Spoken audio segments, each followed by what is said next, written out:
Isole-toi. Chaque jour, ne serait-ce qu'un court moment, loin de tes enfants, de ton épouse, de tes préoccupations, de ton commerce. Éloigne-toi de tout cela. Isole-toi, reste seul 5 minutes pour penser à ta vie. Et parle à ton âme. Parle à ton âme et dis-lui, oh mon âme,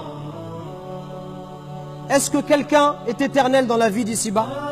Est-ce que les riches, est-ce que les rois, est-ce que les prophètes sont-ils éternels?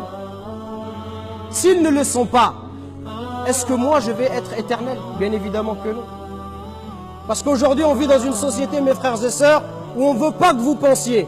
On vous donne tellement de loisirs, tellement de divertissements, que même lorsque tu n'as rien à faire, qu'est-ce que tu fais? Tu allumes la télévision. On nous a conditionnés. Pourquoi? Pour ne pas que tu puisses nourrir ton âme.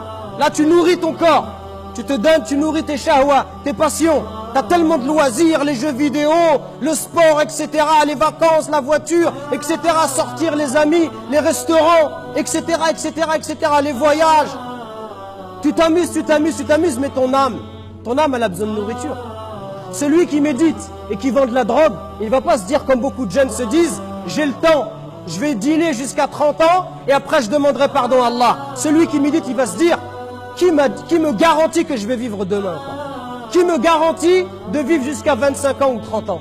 Pourquoi? Tu ne peux pas mourir à 20 ans? Il n'y a personne qui meurt à 20 ans. Il y a combien de jeunes chaque week-end qui meurent? En accident de voiture, etc.